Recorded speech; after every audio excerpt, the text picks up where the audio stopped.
ma ogtahay sababta uu libaaxa ku noqday king of the jungle ama boqorkii duurka?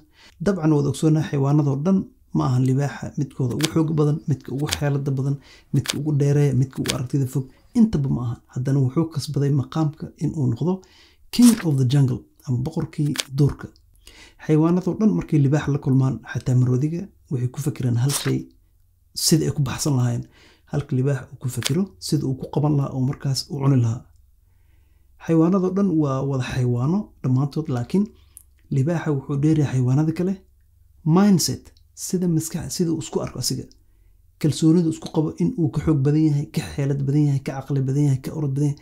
intaasoo dhan oo isku qabo ayaa waxay u sahashay inuu noqdo king of the jungle. hadda waxaa laga yaabaa dad badan oo naga mid a inaa aragtay oo siday u labisan yihiin, muuqaalkooda iyo quruxdooda iyo xooggii leeyihiin, oo haddana markaa gudahooda aa fiiriso ama aa la sheekaysto waxyar, waxaa ogaanaysaa in ay isku arkaan in ay maaragtay yihiin daciif, dad aan wax weyn qaban karin oo isku kalsooneen. marka ma aha qofka kartidiisa laguma qiimeeyo in uu maaragtay muuqaalkiisa, waxaa lagu qiimeeyaa siduu isku arko. ma waxaa isku aragtaa inaad tahay qof karti leh, isku kalsoon, oo howlihiisa iyo xaqiisa dhacsan karo, ama waxaa tahay qof isku arka daciif. moogta xayawaanadoo dhan markaa fiiriso kategoriyaashay ku kala jiraan ama maqaamyada kala joogaan, baniaadamkana waa sidaasoo kale. hadda ka hor waxaa jiray mid oday oo nin ganacsada oo wuxuu gadi jiray buufinyaasha. wiil yar ah maalin kastoo agmari jiray buufinyaasha iyo jeclaaday inuu gato. khaasatan wuxuu jeclaaday buufinyaasha midka kalarka madowga lahaa. dukaankii umaaday wuxuu dhahay nin adeero waxaa rabaa buufinkaas madow inaa iga gadid. waa arkaya maanta o dhan kalarada kale o dhan waa gaday, laakiin buufinkaa madow maada gadin, asigaa rabaa.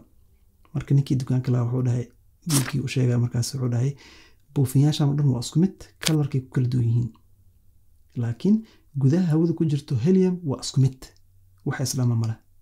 hadda dadkao dhan waa isku mid, sida xayawaanadoo kaleo dhan waa wada xayawaano, laakiin waxaa la isdhaamaa mindset, sida isku arkaan. waxaa jira mid tabar yar oo jab yar oo caqli badan, mid xoog weyn oo isku kalsooneen, intaba waa leenahay.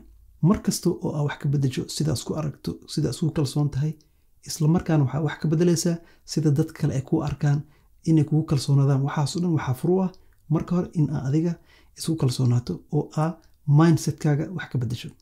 maalin wanaagsan.